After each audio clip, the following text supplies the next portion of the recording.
이번 주에 FOMC 회의가 있고 미국의 대통령 선거가 있습니다. 굉장히 중요하죠. 굉장히 중요하죠. 어, 미국의 대통령 선거가 끝나면 미국의 대통령 선거를 앞두고 옐런 장관의 작전? 하여튼 간에 계속해서 시장에 유동성을 주면서 그리고 경기 지표도 어느 정도 유지시키는 이런 어떤 정책적 노력을 했다면 대선이 끝나면은 이벤트가 끝나는 거 아니냐. 그래서 대선 끝나고 나서는 시장이 고평가됐던 미국 시장이 좀 상대적으로 전 세계 시장보다 상대적으로 약하든지 아니면은 좀 뭐 하락 조정을 보이든지 이럴 가능성이 있지 않냐. 또는 트럼프 후보가 만약에 대통령이 됐다라고 했을 때 트럼프 후보의 뭐랄까 불확실성이 좀 있지 않습니까? 그런 걸로 인해서 좀 빠지지 않겠냐. 이런 게 한편으로는 있는 반면에 또 한편으로는 지금 말씀드린 이런 게 다 우려잖아요. 우려가 해소가 되면서 오히려 반등하는 게 아니냐. 이 양측이 다 있거든요. 어느 쪽인지를 우리가 얘기하기가 지금 쉽지 않습니다. 굉장히 쉽지 않아요. 그래서 과거에는 어땠고, 그리고 핵심 포인트는 뭔지를 오늘 설명을 드리려고 하는 거예요. 그게 더 중요하다 말씀드리고요. 우리나라는 왜 지금 이 지수대에서는 아래보다 위쪽이 좀 있을 거라고 자꾸 보냐면요. 미국 대선에 이번에 끝나면 내년도가, 첫 번째 1년 차지 않았습니까? 새로운 대통령이 돼서 1년 차예요. 그럼 정책 시행을 하겠죠. 이런 기대가 하나가 있는 거고 거기에 더불어서 우리 시장에 가장 영향을 많이 주고 있는 우리 경기에 가장 영향을 주고 있는 중국의 경기 부양 정책이 이제 나옵니다. 이 부분 하고요. 그리고 우리나라를 누르고 있었던 세제 관련 정책 이런 것들이 조금씩 풀리려고 하는 거죠. 이런 것들이 좀 풀리면 상대적으로 눌려있던 부분이 있었기 때문에 지금보다는 위쪽으로 좀 바라볼 수 있지 않겠냐라는 걸 그동안에 얘기를 계속 했던 그런 상황입니다. 그래서 오늘은 미국 대선과 주식시장, 이번 주에는 대선이기 때문에 저한테 전화가 엄청 많이 옵니다. 근데 거의 대부분 제가 그냥 못 간다고 정중히 거절을 하고 있는데, 대통령 선거 특집 방송을 각 언론사에서 지금 하고 있는 거예요. 특히 뭐 주식 관련신, 그런 유튜브나 이런 데서는요, 다 얘기를 하고 있는 거예요. 근데 이제 거기에 대해서 저보고 이제 얘기를 해달라 그래서 자료를 한번 만들어 봤어요. 그 자료를 여러분께 오늘 한번 말씀드려 보도록 하겠습니다. 한번 쭉 들어보세요. 그러고 나서, 앞으로 어떻게 될 건가? 감을 좀 이렇게 잡아보고, 이런 흐름을 가지고 내년도를 또 한번 생각해 보시면 될 것 같아요. 저도 뭐 이런 흐름을 가지고 바탕으로 아마 내년 시황을 또 생각해 봐야 될 것 같습니다. 자, 첫 번째.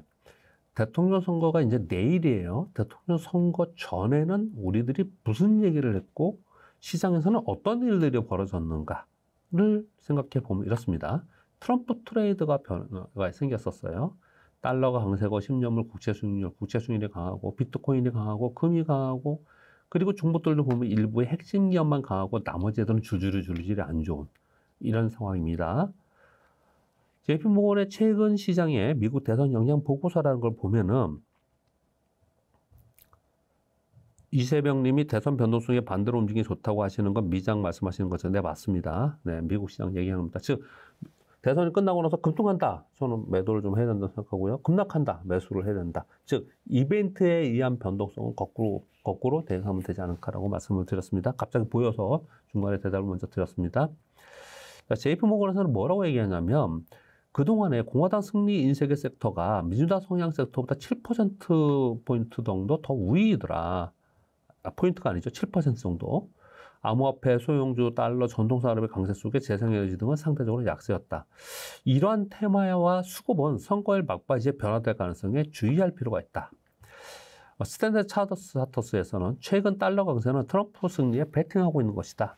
트럼프가 승리한 이후에는 차익실현의 여지가 있지 않겠냐. 트럼프 당선 시에는 유로화 10%, 위안화가 12% 절하될 가능성이 있다. 골드만삭스에서는. 그건 높은 글로벌 완세와 미국 내 감세 정책으로 달러 강세가 되면서 유로 달러 페리티가 1 이하인 페리티 수준인 0.97 수준으로 전망한다. 이렇게 얘기를 했습니다. 그러면서 트럼프가 됐을 시에는 유로화나 위안화가 상대적으로 절하되고 달러 강세가 될 수 있을 가능성이 있다. 지금 이제 내일이지만 여태까지 쭉 있었던 한 3, 4주 동안 있었던 걸 쭉 설명드리는 거예요. 이 유럽연합에서는 트럼프 당선되면 지금 트럼프 후보가 얘기하는 관세 부과의 대응책을 마련을 한다. 그러면서 보복 관세를 부과할 수 있는 미국의 제품 리스트를 작성해야 된다. 작성을 해놓고 있고요. 유럽연합의 고위 관리들은 트럼프 재집권 대비해서 긴급 회의를 하는데 가장 큰 문제는 우크라이나 문제와 관세 문제이다. 그리고 중요한 것은 급격한 변화를 우려하고 있다. 이렇게 얘기를 했습니다. 트럼프가 당선되면 미국 적자 1경 정도가 늘 가능성이 있다. 한국은행의 뉴욕 사무소 연방예산위원회 자료 분석이 이렇게 나왔습니다. 트럼프 당선 시에는 재정 적자가 7.5조 달러가 증가한다. 예상하고 해리스 당선 시에는 재정 적자가 3.5조 달러 증가한다. 이렇게 예상을 했습니다. 이거 왜 그러냐면 감세 정책하고 재정 확장 정책 때문에 그렇습니다. 양 후보 전부 다 감세 정책이 있고 재정 확장 정책이 있어요. 예를 들면 왜 트럼프가 훨씬 더 많느냐? 한 가지만 예를 들면 연봉 40만 달러 이하인 사람만 해리스 당선은 감세 정책의 수혜가 될 수 있도록 해주겠다 이렇게 얘기한 거고, 트럼프는 그런 거 상관없이 부자든 뭐든 간에 나는 감세 정책 하겠다 이런 얘기를 하는 거예요. 여하튼 두 후보 모두 감세 정책을 한다고 하고 있고 재정 확장 정책을 한다고 지금 하고 있습니다. 그럼 미국은 가만히 생각해 보면요, 재정 확장 정책이 있고 금리 어떻습니까? 금리 인하 하는 걸로 봅니다. 저는 금리 인하를 요번에 25bp 금리 인하고 뭐 동결 얘기가 있었는데 이번 주에 25bp 금리 인하하고 한 번 더 하고, 원래 처음에 점도표에 있었던 것처럼 올해 50bp, 내년도에 한 100bp 정도 할 수 있을 거라고 저는 생각합니다. 왜냐하면 물가는 떨어지고 있는데 경기도 같이 안 좋아질 가능성이 상당히 있다라고 저는 생각을 해요. 그래서 금리 인하는 이어질 거라고 생각합니다. 그러면 재정 확장 정책을 양 후보가 다 지금 하려고 하고 있습니다. 그런 가운데 금리 인하를 해요. 이게 시장에서 제일 좋아하는 거잖아요. 문제는 뭐냐? 왜 그렇게 걱정을 하느냐? 경기가 침체로 빠져들어서 시스템 위기가 발생될까 봐 걱정을 하는 거예요. 그래서 온갖 얘기들이 많고 하지만 저는 여러분께 딱 두 가지만 말씀드렸습니다. 하나는 3개월물 국채 수익률이 갑자기 급격하게 떨어지는 상황이 되면은 위험하다 생각하고 빨리 현금화하자. 두 번째는 일본이 금리를 급격하게 올리는 상황이 돼서 엔화가 급격히 엔화 강세가 되면은 그것도 더 빨리 현금화를 해야 된다. 왜냐하면 이 두 가지는 소위 디폴트를 일으킬 수 있는 시장의 유동성이 회수되는 상황이 될 수 있습니다. 그런 상황이 되면 우리 빨리 액션을 취하자. 그렇지 않다면 경기에 연동하는 흐름에서는 우리는 천천히 좀 봐가면서 대응할 수 있지 않겠냐 이렇게 말씀을 드렸습니다. 자, 약간 옆으로 샜는데 양 후보 모두 재정 확장 정책을 쓰겠다는 얘기를 지금 하고 있는 상황인 거고요. 그리고 바이든 집권 시기 이제 이런 얘기를 하고 있어요. 그래서 걱정을 되게 많이 하고 있지 않습니까? 그래서 리딩 투자증권에서는 트럼프 후보가 되면은 재정이 더 문제가 된다 이런 얘기를 했는데 사실은 그렇지 않더라. 그러면서 뭘 보여줬냐면 이런 걸 보여줬어요. 노란색이 있는 건 트럼프입니다. 트럼프의. 이 빨간색이 정부 지출이고 까만색이 정부 부채거든요. 이 정부 부채가 트럼프 후보가 되어 2016년도에 완만하게 상승을 했죠. 정부 지출을 요만큼 쓰면서 부채는 요만큼 늘었어요. 그러다가 코로나 때 확 는 거죠. 코로나 때. 그건 팬데믹이니까 얘는 빼야 돼. 이거는 어쩔 수 없습니다. 얘는 빼고 바이든 때도 가만히 보면은 바이든 대통령 시절에도 여기서도 가만히 보면은 2020년 말, 그러니까 2021년부터잖아요. 여기서부터 보면은 이 빨간 게 보면 정부 지출이 보면 완만하다가 막판에 가서 조금 늘었고, 그리고 정부 부채도 완만하다가 막판에 이렇게 늘고 이랬단 말이에요. 그럼 이 양쪽 다 조금씩 늘고 특히 막 후반에 이렇게 늘었지만 뭐 급격하게 느리고 그렇지는 않았어요. 트럼프도 어떤 바이든은. 근데 차기 정부에서 IMF 예상하는 거 보면 정부 부채가 이렇게 느는 걸로 위로 느는 걸로 이렇게 예상을 하지 않습니까? 코로나 때처럼. 이거 왜 그러냐면은 재정 확장 정책과 감세 정책을 쓰겠다고 둘 다 막 얘기를 하고 있기 때문에 그러는 거예요. 그러니까 이렇게 예상을 좀 하고 있거든요. 그런데 이렇게 정부 부채와 좀 부채가 이렇게 늘어난다는 얘기는 결국은 재정 확장 정책을 쓴다는 거고 시장에 그만큼 유동성을 준다라는 거예요. 코로나 때 보세요. 정부 부채가 이만큼 늘었다는 얘기는 이만큼 시장에 돈이 더 풀려 있다라는 거거든요. 그런데 왜 이건 시장의 측면에서는 유동성이 늘어나니까 좀 우호적으로 볼 수 있지만 이거 왜 이런 걸 얘기하면서 걱정을 하느냐? 왜 걱정을 많이 하느냐? 이러다가 미국이 문제가 되는 거 아니야? 이렇게 얘기를 하는 거거든요. 이 코로나 때는 일시적이지만 이렇게 계속 늘다 보면은 정부 지출 계속 이렇게 늘어서 전에 한번 보여드렸듯이 지금 미국의 정부의 이자 지출이 올해 2024년도에 1조 1,330억 달러가 된 거예요. 그렇죠. 어마어마하죠. 이게 보시면 2016년도가 언제입니까? 여기잖아요, 여기. 여기 트럼프 집권 시기지 않습니까? 16, 17, 18, 19. 여기요. 트럼프 집권 시기. 그리고 바이든 집권 시기 20년, 21년, 22년, 23년. 또 계속 늘은 거예요. 계속 늘은 거죠. 근데 이자율이 높으니까 여기 당연히 이자가 높았죠. 이자가 계속, 왜냐하면 기준금리를 계속 높였잖아요. 5.25에서 5.5%까지 올렸으니까 당연히 더 높았죠. 여기는 이자가 거의 뭐 제로금리 수준에 오랫동안 있었지 않습니까? 그러니까 결국은 미국은 계속해서 돈을 찍어서 확장 정책을 쓰고 있는 거고, 이자율에 따라서 이 이자 지출이 더 늘었냐 안 늘었냐를 하는 것이기 때문에 좀 다르고요. 그러니까 비판할 수는 없는 거고, 결국은 누가 되든 간에 재정 확장 정책을 쓴다, 이 얘기를 지금 하고 있는 거예요. 그리고 또 한 가지는 미국의 재정 적자를 보시면 트럼프, 이건 10년물 국채금리고 빨간 거 이렇게 보시면 트럼프 시기에 재정 적자 보면은 이 밑으로가 마이너스가 나니까 재정 적자가 늘어나는 겁니다. 이렇게 늘어났습니다. 엄마하게 늘어났어요. 근데 코로나 때 확 당연히 더 많이 늘었겠죠. 그래 코로나가 끝나고 나서는 약간 원위치 시켰어요. 그러나 바이든 대통령 시절에도 계속 내려왔다가 올랐다 내려왔다 했지만은 꽤 내려와 있는 상태죠. 그러니까 이거 보면은 자 누가 되던 재정 확장 정책 하면서 얘네들은 미국은 정부 부채 늘고 재정 정책 계속 는다. 얘네들은 이거를 만약에요. 우리가 걱정해야 되는 건 뭐냐면 만약에 미국이 재정 적자를 줄이기 위해서 중국처럼요. 긴축 정책을 쓴다. 미국 정부가 긴축 정책을 쓴다. 그러면 곧바로 주식시장은 직격탄을 맞을 겁니다. 급락을 할 거예요. 그러니까 이코노미스트들이 생각할 때는 자 이러다가 달러 패권이 무너지면서 미국의 부채로 인해서 큰 문제가 나중에 생길 거야. 이런 걱정을 하는데 그럼 미국에 돈 찍어낼 수 있는 나라의 걱정을 하는 거고 이코노미스트들이 하는 거고 석학분들이 하는 걱정인 거고 우리 주식시장에 있는 사람들은 재정 긴축이 훨씬 더 치명적인 겁니다. 근데 현재 두 후보 다 재정 확장 정책을 쓴다고 하는 거고 그래서 정부 부채가 이만큼 늘 거라고 IMF에서 얘기하고 있는데 리딩 추세정권에서 얘기한 건 뭐냐면 이건 전부 다 트럼프 후보가 대통령 될 가능성이 되게 높다라는 게 지난 몇 주 동안 있었잖아요. 그 말씀을 드리는 거예요. 그동안에 트럼프 후보의 공약 이행률을 봤더니 미달성이 53%, 타협이 22%, 이행하고 25%라는 거예요. 무슨 얘기야? 75%는 안 했다는 거거든요. 그 얘기는 이렇게 막 그냥 돈 뿌려가지고 정부 부채 늘리면서 재정 확장한다 하지만 쉽지 않다. 왜? 의회에서 승인을 받아야 되기 때문에 쉽지 않다. 그러니까 지금 우리가 막 걱정을 하고 있는 그렇게 가지는 않을 거다라고 얘기를 지금 하고 있는 그런 상황입니다. 이게 여기까지가 그동안에까지입니다. 자, 그러면 이제 내일 끝나고 나서 대선이 끝나고 나서 누가 되든 간에 그러면 앞으로는 어떤 일이 벌어질 거라. 이제 그거에 대해서 얘기를 해볼게요. 그거는 이제 많은 언론들 이런 것들을 이제 근거로 해서 얘기를 좀 해야겠죠.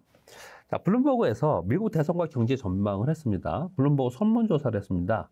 월가와 석학들한테 설문조사를 한 거예요. 트럼프, 해리스 누가 대통령이 되더라도 어떻게 되겠냐라고 질문을 하니까 향후 4년 동안 인플레이션은 연평균 2.2%, GDP 성장률은 평균 2%로 누가 되더라도 똑같을 거야라고 전망을 다 한다는 거예요. 그래서 저는 저 개인적인 생각도 그동안에 계속 말씀드렸던 거는 뭐냐면요. 이런 얘기를 많이 했었죠. 그랬죠. 대통령이 누가 되든 간에 그 대통령이 만약에 경기가 좋아지면서 주식시장도 좋고 막 좋은 상황이에요. 그런데 정말 이 좋은 걸 오버슈팅 할 수 있을 정도로 더 부추길 수 있는 대통령이 되면은 더 좋아지는 건데 그렇지 않은 대통령이 되면은 이게 만약에 뭐 3년 동안 100% 오를 거를 2년 동안 한 60, 70%뿐이 못 오르는 거죠. 이 속도와 기울기, 가속도를 바꿀 수 있는 거죠. 빠질 때는 막 침체기에 막 들어가요. 그러면 어떤 대통령이 된다고 막 나라를 살리고 막 경제를 살리고 그러느냐? 그러지 않다라는 거죠. 그 방향은 있는데 얼마나 연착륙시킬 수 있느냐, 얼마나 잘 막아낼 수 있느냐의 정책적 정치력이 있는 거지 전체적인 추세는 그렇지 않을 거라고 그동안에 역사적으로 그랬습니다. 역사적으로. 가령 예를 들어서 우리가 김명삼 대통령 때 1997년 12월에 저는 그때 증권사 직원이었습니다. 12월에 늘 제가 기억이 생생해서 이렇게 말씀을 드리는데 눈이 펑펑펑펑 내리는 날 그 바로 전달에 재무부 장관이 우리나라 재무부 장관이죠. 그때 기획재정부 장관이 우리나라 뭐 외환 보유고 얼마큼 충분히 있고 아무 문제 없다라고 발표해 놓고 한 달도 안 돼서 곧바로 디폴트 선언을 했습니다. 국가 디폴트 선언을 했어요. 그랬거든요. 그리고 나서 이제 대통령이 바뀌었고요. 대통령이 바뀌면서 김대중 대통령이 되면서 IMF를 이제 겪으면서 그것을 벗어났지 않습니까? 그러면 저의 표현은 뭐냐면 김영삼 대통령이 IMF를 외환위기를 만들고 김대중 대통령이 IMF 외환을 극복시켰냐는 거예요. 우리 팬데믹을 보세요. 팬데믹이 트럼프 대통령일 때 팬데믹에 들어갔습니다. 그리고 나서 바이든 대통령 때 팬데믹에서 나왔잖아요. 그럼 트럼프가 팬데믹을 만들고 바이든이 팬데믹에서 극복하는 혁혁한 역할을 했느냐? 아니라는 걸 설명을 드리는 겁니다. 그렇게 표현을 좀 드리는 거거든요.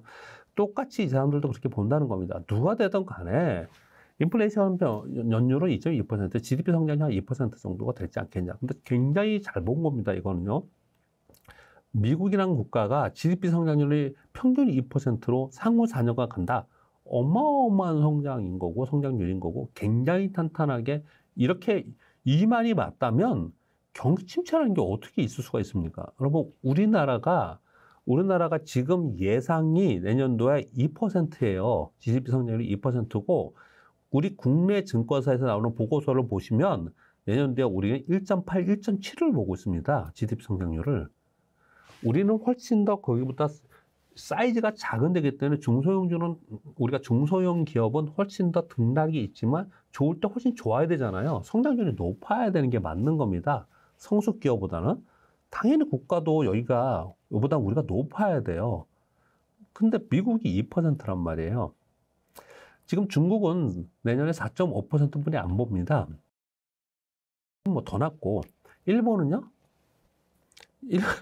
유럽은 0.5, 뭐 1% 이내고, 일본도 그렇습니다. 그러니까 어마어마한 차별성을 갖고 있는 거죠. 그래서 미국 예외주의라는 표현까지 쓰고 있는 거예요.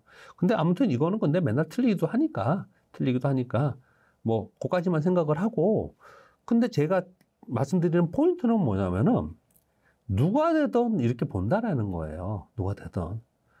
근데 응답자의 62%는 해리스가 38%는 트럼프 정책을 선호한다 그랬는데 주식시장은 아이러니하게도요. 주식시장에는 트럼프 정책이 주식시장에는 더 좋은 게 많아요. 그래서 이렇게 보고서 보면 그런 것들이 굉장히 많거든요. 결국 정책도 어느 섹터에 그러면 속도에 영향을 주는 것이 별 차이는 없을 거다. 이런 얘기를 많이 하고 있는 거고 양쪽 모두 재원 조달 문제로 결국 재정 문제는 심각화될 가능성이 더 있다. 이렇게 얘기를 하고 있는 거고요. 그리고 트럼프가 됐을 때 부채가 늘어나도 경제 성장 촉진이 우선이다. 이런 얘기를 하고 있다. 이런 얘기를 좀 하고 있습니다. 자, 그런데 지난 얘기는 있고 지금 이제부터는 내일 이후를 얘기 계속 하는 겁니다. 이제부터는요. 자, 누가 되더라도 이런 정도로 미국은 갈 것이다. 이렇게 얘기를 하고 있는 거고요. 2016년 11월 8일과 2020년 11월 3일 모두 제가 지난주 월요일 날 이걸 말씀드렸습니다. 모두 선거 전에 시장 등락 변동성이 있었고 선거 후에는 1년 동안 추세 상승을 했어요. 왜 그런 일이 있었냐를 보셨지만 다시 한번 보여드릴게요. 자, 2016년 11월입니다. 2016년 11월 선거 전에 약 3개월 동안 추세적으로 이렇게 하락을 하다가 이번에는 한 달 하락한 거예요. 10월에. 한 달 정도. 이렇게 하락을 하다가 선거 딱 끝나자마자 트럼프 되고 나서 그냥 1년 동안 쭉 올랐어요. 그리고 나서 빠졌습니다. 그리고 나서. 이때에는 트럼프가 안 될 거라고 생각했던 시절이었습니다. 근데 막상 돼서 확 빠지다가 그냥 올라 버렸어요. 요거는 2020년 11월입니다. 바이든이 대통령이 됐을 때인데, 근데 똑같은 움직임을 보였습니다. 잘 보시면 9월에 빠지고 10월에 빠지고 그러다가 끝나고 나서 딱 올라서 1년 동안 올랐어요. 그리고 나서 한 2년 빠졌어요. 1년 반 동안. 그거를 전체적으로 보면 자, 이게 2016년에 선거했을 때예요. 그리고 나서 2017년 1년 동안 올랐어요.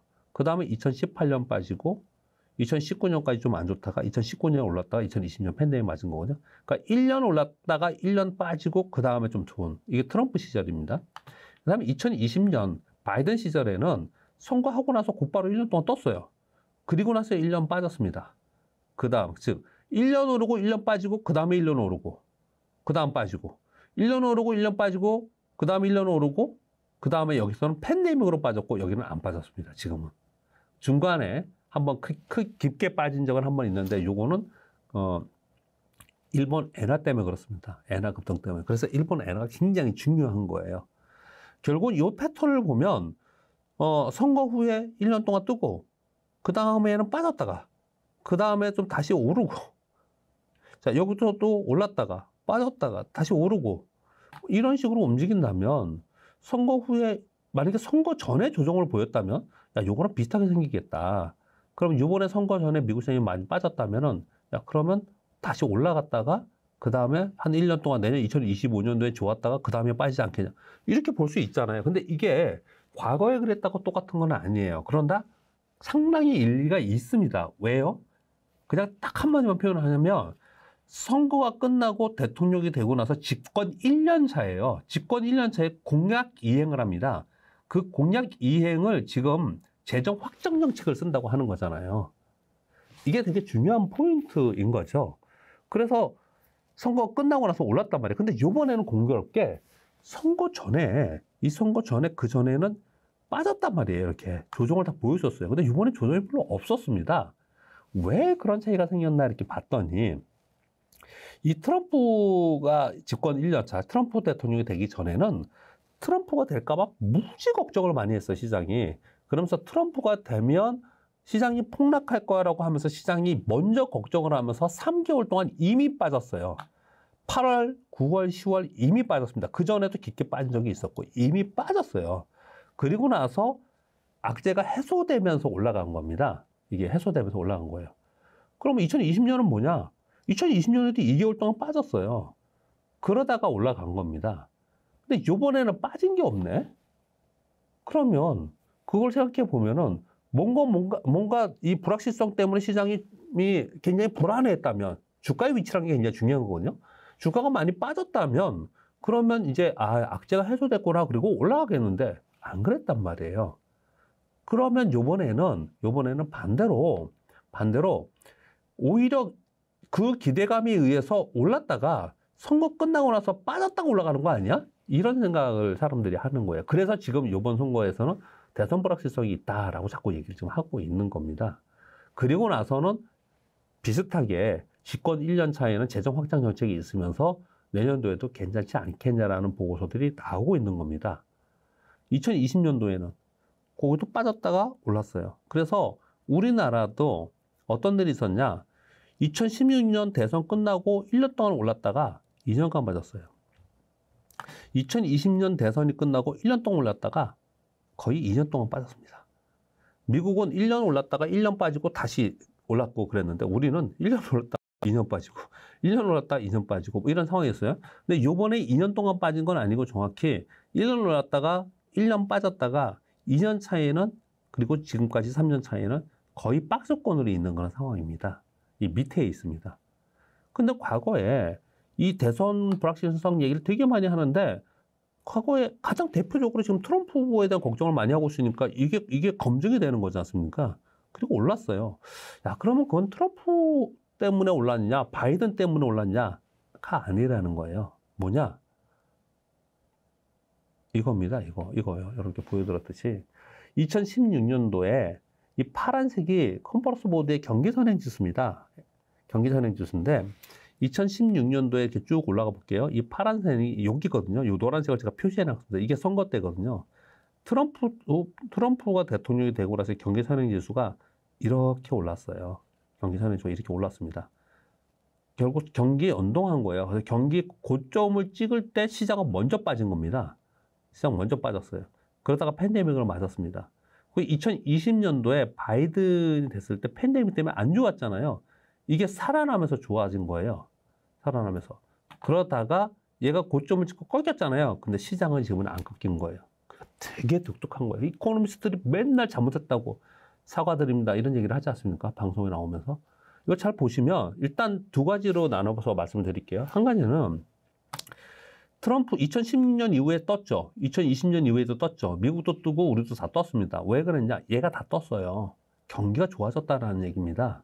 경기가 좋아지고 얘가 고점을 찍고 터닝을 하면서 그 다음에는 1년 뜨고 나서 다시 빠졌어요.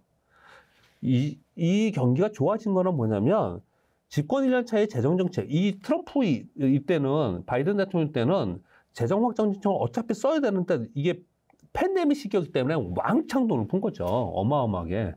그러니까 뭐 여기까지 그냥 쭉 올라간 거 아닙니까? 결국은 집권 1년 차의 재정 확장 정책이 상당히 경기에 도움이 됐고 그것이 시장 영향을 상당히 주었다라는 부분들을 얘기를 드리는 거고 또 한 가지는 시장이 중간에 미국 시장 볼게요.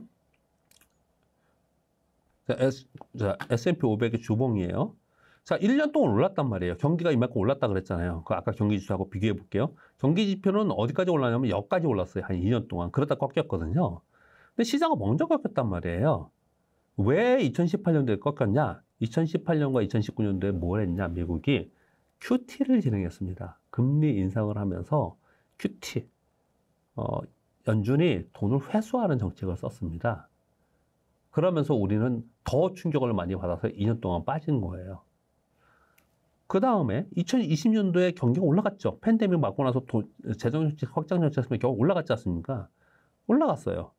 그랬다가 그 다음에 빠졌죠. 근데 아까 보시에 너무 작게 보면 안 되기 때문에 제가 이렇게 한 거예요. 쫙 올라서 2022년까지 올랐다가 이제 꺾였지 않습니까? 그런데 2022년까지요. S&P 500을 봤을 때 2021년 쫙 올라서 2022년 돼가지고 걔가 꺾이면서 얘도 같이 꺾였단 말이에요. 이렇게 해석을 사람들이 많이 하잖아요. 그런데 이때는 그게 아니고 여기랑 여기는 둘 다 꺾인 거는 사실은 금리 인상을 한 거예요. 금리 인상. 여기 금리 인상하느라고 빠졌고 1년 동안 2018년도에 2022년도에 금리 인상하면서 빠진 겁니다. 그 사이에 경기선행지수는 2022년 거점 찍고 밑으로 빠졌잖아요. 근데 지수는 이렇게 올라가 있지 않습니까? 그러면 이만큼 올라간 건 고평가지 않냐. 그래서 얘가 내려오든지 요번에 재정 확장 정책을 쓰면서 내년에 다시 경기선행지수 아까 봤던 경기선행지수가 여기서 밑으로 한참 내려왔잖아요.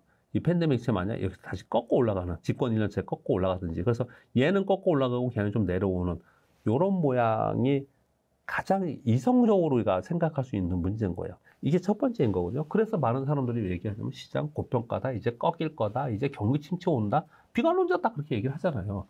그런데 만일 그 사람들이 비관론자가 틀린 일이 벌어진다면 왜 틀리냐면은 여기에 새로 생긴 게 하나 생긴 거죠. 2022년부터 여기부터 전체 경기 선행지수는 꺾였는데 지수는 더 올라가는 때 발생된 게 뭐냐면 소위 AI라는 게 여기서 들어선 겁니다.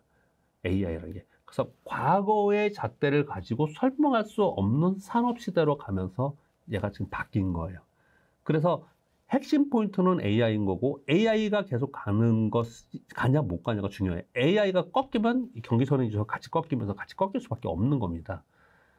AI라는 우리 1990년대 말에 인터넷 혁명이 있었던 것처럼 AI 혁명이 지금의 경제 지표나 이코노미스트나 아니면 경제학 박사님들이 얘기하는 거와 이론과 다르게 움직이고 있는 모습이 나타나고 있는 겁니다.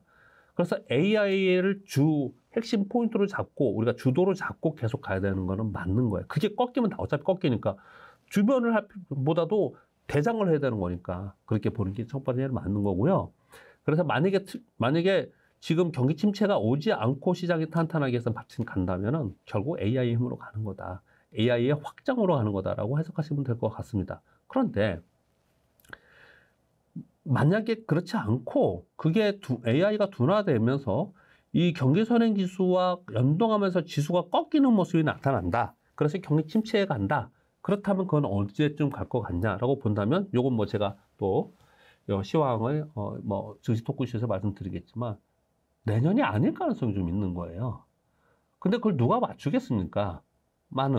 그래서 저는 3개월물 국채 수익률과 일본의 엔화가 더 중요하다. 그렇게 말씀을 좀 드리고 있는데, 지금 이 정황상으로는 곧바로 내년에 경기 침체로 막 치달아서, 우리 경기 침체 와서 시장 폭락한다는 얘기를 언제부터 했습니까?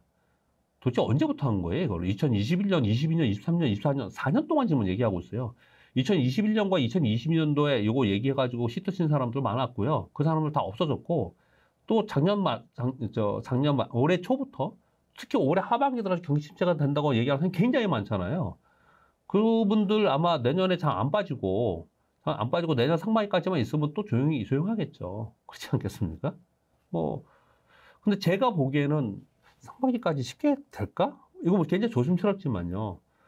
그 이유가 되지 않을까라고 생각을 듭니다. 근데 그걸 가속화시키느냐, 아니면 조금 더 뒤로 미룰 수 있느냐는 누가 되느냐에 따라 다르기 때문에 대선을 중요하게 생각을 하는 거다. 그렇게 정도 해석을 해볼 수가 있겠습니다.